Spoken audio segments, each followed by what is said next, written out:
नमस्कार। मैं हूं संजीव श्रीवास्तव। आप देख रहे हैं 4 PM न्यूज नेटवर्क।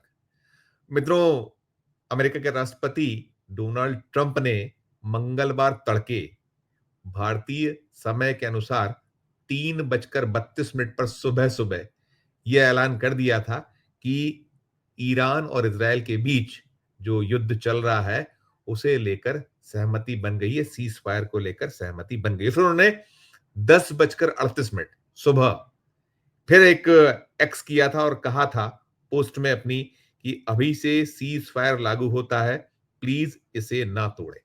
ये दो बातें हुई और इसके कुछ घंटों बाद ही ये जो युद्ध विराम की जो बात या दावा कर रहे थे उसका सच सामने आ गया था और ईरान ने कुछ ही घंटों बाद ताबड़तोड़ जो हमले हैं वो करना शुरू कर दिए और उसके बाद जवाबी कार्रवाई शुरू की इजराइल ने। और आज पूरे दिन, जब मैं इस वक्त रात के 9:30 बज रहे हैं और मैं ये वीडियो बना रहा हूं, लगातार जो हमले हैं एक दूसरे के ऊपर वो जारी हैं।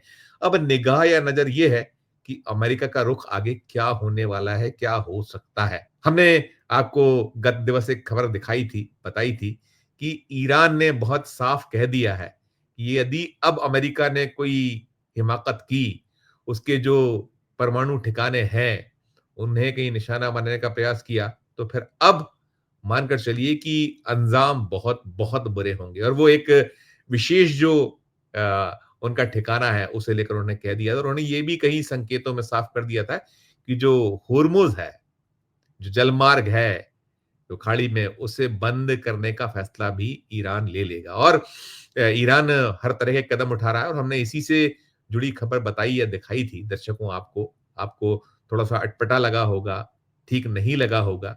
वो ये ज़रूर है कि तत्काल वो हो जाएगा, ऐसी स्थिति ये नहीं थी।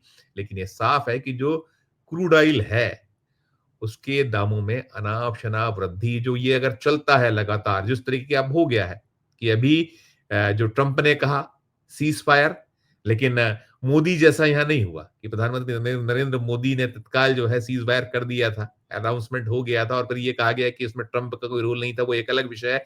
लेकिन यहाँ जो है, ट्रंप के कहने के बाद ये ईरान एक जिस तरीके से रौद्र रूप धारण किए हुए है, तो ये मानकर चलिए कि ये जो युद्ध है, ये क्या कुछ आगे शक्ल ले सकता है, उसे सोच-सोच कर भय हो रहा है और दुनिया इसे लेकर चिंतित है।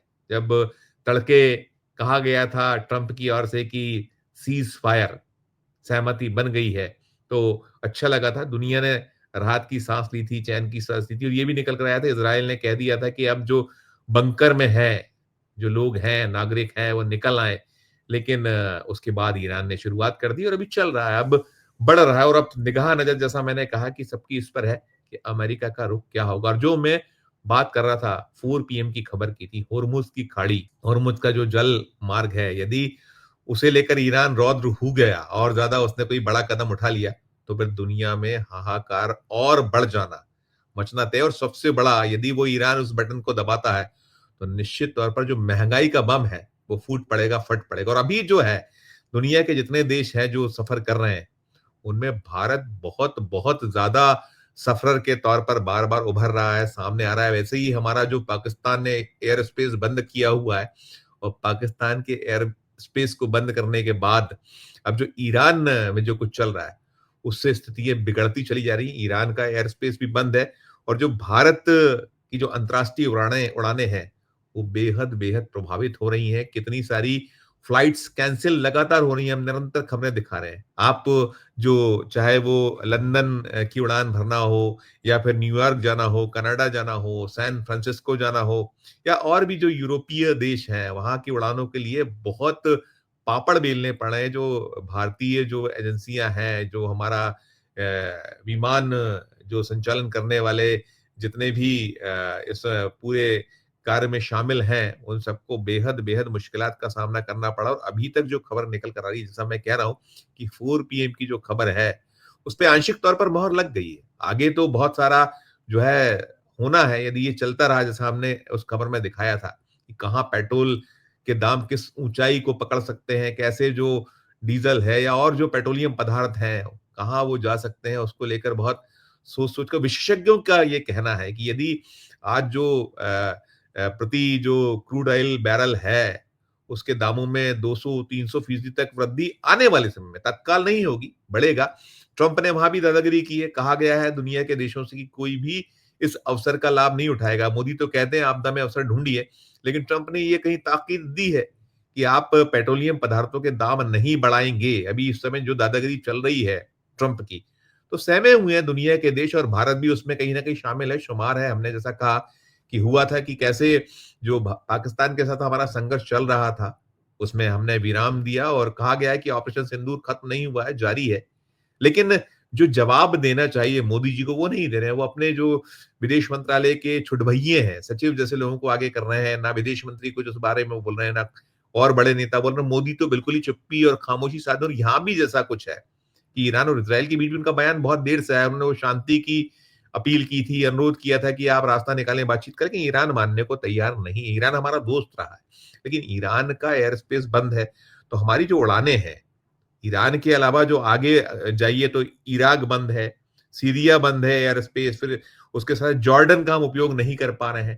तो हमारी अंतर्राष्ट्रीय उड़ानों को बहुत-बहुत उनको जो सुचारू बनाए रखना, उसमें क्या रास्ते निकालें, इसको लेकर बेहद मशक्कत करना पड़ रही है। उसमें अब ये निकल आ गया है, जैसा मैं कह रहा था कि 15 से 20% की वृद्धि हो गई है, जो किराए हैं अंतर्राष्ट्रीय उड़ानों के। डोमेस्टिक फ्लाइट की हालत आप देख रहे हैं, वो ब जब तक कैंसल हो रही है उसकी दूसरी वजह है, लेकिन अंतर्राष्ट्रीय उड़ान जो अभी प्रभावित है, जैसा मैंने कहा चाहे पाकिस्तान का एयर स्पेस हो या बाकी जो ईरान का एयर स्पेस हो, उससे जुड़े आगे के एयर स्पेसेस हैं जहाँ हम नहीं भर पा रहे हैं, हमें बहुत घूम के जाना पड़ा है, तो उसमें 15 से 20% की वृद्धि हुई है। और जो हैं, केंद्र शासित प्रदेश हैं या जो राज्य हैं उसमें दिल्ली शामिल है, पंजाब शामिल है, राजस्थान और मध्य प्रदेश भी शामिल है। जो मध्य प्रदेश की जो कनेक्टिविटी है, उड़ानें हैं, अंतर्राष्ट्रीय उड़ानें जो हमारे यहाँ से सुविधा है, उनको दिक्कत हो रही है। अभी इस समय हज का समय है और हज यात्रियों को भी मुश्किलात का सामना करना पड़ रहा है। अलग-अलग तस्वीरें निकल कर आ रही हैं और ये जो मैं जो गिनाया मैंने चाहे जैसे मैंने दिल्ली गिनाया, पंजाब गिनाया, राजस्थान गिनाया, मध्य प्रदेश सीधे तौर पर प्रभावित है और भी अन्य राज्य हैं जो प्रभावित हैं। तो कहीं न कहीं जिस जो स्थितियाँ बनी हुई हैं, जैसा हम कह रहे थे मैंने जैसे कहा कि 4 पीएम की जो खबर है, हमने जो कहीं उस खबर में विशेषज्ञों का जो कहना रहा है कि आने वाले दिन बेहद-बेहद भारत पर भारी होने पा वाले हैं, पड़ने वाले हैं, यदि ये चलता रहा युद्ध और ये नहीं इसके रास्ते निकले अभी जैसा मैंने कहा कि पाकिस्तान का एयर स्पेस बंद है। उसके साथ-साथ अफ़गानिस्तान का भी हम उपयोग नहीं कर पा रहे हैं। अफ़गानिस्तान का भी जिस तरीके से यू टर्न हुआ, तो वहाँ भी हमें मुश्किलात हैं और इस पूरी जो स्थिति है उसमें जो विमान उड़ान के लिए जो एजेंसियाँ हैं, जो इस पूरे कारोबार में लगे जो लोग हैं, उनकी मुश्किलात हैं और सबसे ज़्यादा यदि कोई सफ़र कर रहा है, तो वो सफ़र कर रहा है, यात्री सफ़र कर रहा है। उसकी मुश्किलात बढ़ती जा रही हैं। आप एजेंसीज़ या जो ये इस सेवा में लगी जो कार्य देखने वाली एजेंसियाँ हैं, वो तो अपने जेब को कहीं बोझ आने देने वाली नहीं है। रास्ता जो निकाल लेती हैं, वो मार जो पड़ती है, वो आम यात्री जो आवश्यकता का मारा है, ज़रूरत का मारा है या जिसे जाना ज़रूरी है या जो यात्रा करता रहता है, उसके लिए मुश्किलों का दौर बहुत तेज़ी से आरंभ हो गया है। तो ये अभी तो आरंभ है, आगाज़ है और जैसा नहीं मान रहे हैं, ट्रंप के कहने के बाद ना ईरान मान रहा है, ना इज़राइल पीछे हटने को तैयार है। कहा गया था ईरान ने कि पहले इज़राइल शांत रहे, फिर सोचा जाएगा, उसे अपनी नाक बचानी है। सबके पीछे कहीं न कहीं चाहे वो चीन हो, फ्रांस हो या और माफ़ कीजिएगा चीन हो या रशिया हो, जो सपोर्ट कर रहे हैं, खुल के नहीं सामने आए लेकिन कहीं न कहीं एक शेल्टर है और वो शेल्टर के कारण अब स्थितियाँ बिगड़ती चली गई और ट्रंप क्या कुछ करेंगे। यदि वो कुछ करते हैं आगे, जैसा उन्होंने कहा है कि नहीं माना ईरान तो इसके बेहद-बेहद घातक और बुरे परिणाम होंगे। ईरान ने तो जो अमेरिकन एयर बेसेस हैं खाड़ी के मुल्कों में, वहाँ हमला बोल दिया है। भले ही कहा गया है ट्रंप की ओर से कि नुकसान नहीं हुआ है, कोई तकलीफ में नहीं आई है, जो अमेरिकन जो एयर बेसेस हैं उसमें वहाँ उनके जो लोग हैं वो नहीं उन्हें कोई मुश्किलात आई हैं। लेकिन कहीं न कहीं बौखलाहट तो है ही, चिड़चिड़ाहट तो है ही और ट्रंप तो हर पल बदलते हैं, हर क्षण बदलते हैं।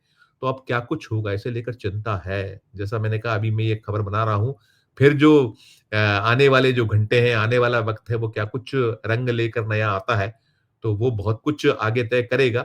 लेकिन ये साफ़ हो गया है कि अभी तो सीज़फायर नहीं हुआ है। ईरान अपना जो उसका नुकसान हुआ, उसके कई जो वैज्ञानिक मारे गए हैं, जो उसके ये न्यूक्लियर प्रोग्राम से जुड़े कुछ वैज्ञानिकों की मृत्यु की सूचनाएँ ऑफ़िशियली आ चुकी हैं। तो इन सब के बाद वो निश्चित तौर पर जवाबी बड़े एक्शन की तैयारी में वो है और इधर अब दुनिया की नज़र यही है कि आगे ट्रंप क्या करते हैं, उसके बाद बहुत कुछ तय होगा। लेकिन कुल मिलाकर जो एक लाइन है, जो 4 पीएम की खबर थी, वो आंशिक तौर पर सच होती चली जा रही है और आगे ईश्वर ना करे कि इससे बड़ा कुछ होता है और यदि वो जो होर्मुज़ है, वहाँ कहीं ईरान उसे लेकर सख्त हो जाता है, तो आधी दुनिया बहुत बड़ी मुश्किल में पड़ जाएगी। इस वीडियो में इतना ही, इस पूरे जो होर्मुज़ का जुड़ा जो मामला है या जो आगे स्थितियाँ बन रही हैं, उससे जुड़ा जो भी अपडेट होगा, हम आपको निरंतर देते रहेंगे। चिंता का विषय है, हमारा काम आपको भयभीत करना, डराना नहीं है, लेकिन ये तय है कि जो महँगाई है, भले ही अभी तेल कंपनियाँ हिंदुस्तान में जो हैं, वो भारत में हैं, वो खामोश बैठी हैं, चुप्पी साधे हैं। सरकार भले ही कह रही थी, हमने जैसा दिखाया था, हरदीप पुरी साहब का कहना था कि हमारे पास 3 सप्ताह का स्टॉक है और हमारा जो है, हर दिन 55 लाख बैरल की माँग है, 40 लाख बैरल हम अन्य रास्तों से ला सकते हैं, लेकिन इतना आसान नहीं है। सीधा रास्ता अगर आप नहीं अपना पाएँगे और आपको घूम-फिर कर आना पड़ेगा, तो खर्चा तो बढ़ना सुनिश्चित है और वो खर्चा सरकार अपनी जेब से लगाकर भारतीयों को राहत देगी, इसकी संभावनाएँ कतई नहीं है। मोदी की जो सरकार है, जो उनका पूरा का पूरा तंत्र है, हम देखते रहे हैं, वो कहते कुछ है, करते कुछ है और कब एक 440 वोल्ट का झटका लग जाएगा, कोई भरोसा नहीं है। इस वीडियो में इतना ही। आप अपनी क्या राय है पूरे मसले मामले पर, प्रकट कीजिएगा और खबर अच्छी लगे तो चैनल को लाइक कीजिएगा, सब्सक्राइब कीजिएगा, ज्वाइन का बटन दबाइएगा तो हमारी सुलह हौसला अफ़ज़ाई होगी। प्यार और स्नेह बना रखिए और देखते रहिए 4 पीएम न्यूज़ नेटवर्क। धन्यवाद, नमस्कार।